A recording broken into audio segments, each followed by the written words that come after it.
I am Douglas Farquhar, and I'm the host of Aboriginal Voices here at CFRC. We're on every Tuesday night from 6 to 8 o'clock. That's the best way to put it. The whole focus of Aboriginal Voices is to celebrate the history and the artistry and the music of Aboriginal peoples right across Canada. And since we started many years ago, we've actually been able to focus on Aboriginal people around the world. That it's been properly when I first was approached by Gary Farmer, who is an actor and a writer, and he was asked, because I'm taking Aboriginal language, we were doing Ojibwe languages, and he said, I know a lot of people in the area, so could I help him get some programmers to come into CFRC and be part of the CFRC radio station and help with the Aboriginal Voices. Well, it wasn't called that at the time. So I came and did the training here at CFRC, and in September of 1994, we started Aboriginal Voices on Tuesday nights, and in those days it was an hour-and-a-half show. Panic set in. How do I fill an hour-and-a-half show when I just was doing half an hour? But we soon found that an hour and a half was not enough, and we asked, could we extend it to the 2 hours? And ever since 1996, we've been 2 hours every Tuesday night, year-round. Yeah. Good question. I think you said the Cujo 17. Brand new to us right here at CFRC, and so as we started, we looked into what people are doing, who's involved, people here around the university or in the school system, and it branched out to meeting people all over. As we traveled in the summertime, I would take a recorder with me, and I'd meet people in the Maritimes. I remember being at Bear River, Nova Scotia. It's near Digby, and I just went to the community, and I went into the general store and got chatting with the fellow there and asked if I could chat with the chief, is he around?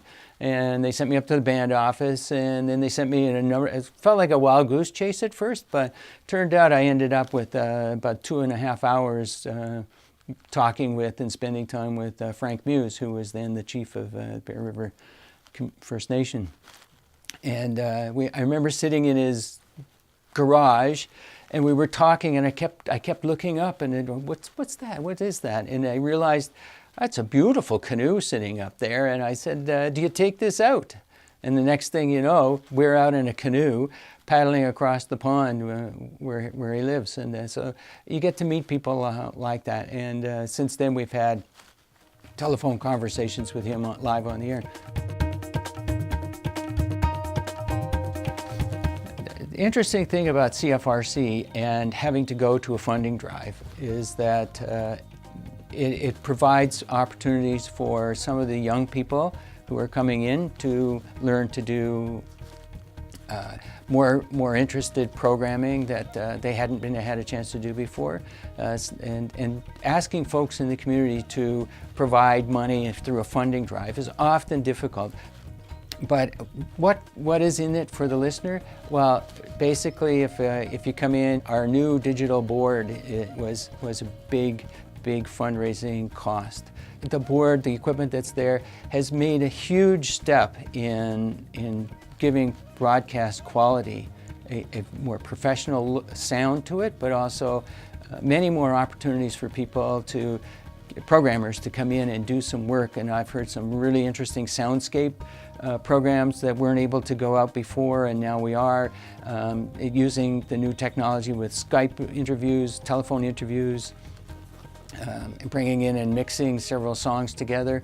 I'm learning a lot about using the new digital world, and that's been the biggest change for me. But certainly the funding drive helps support all of that.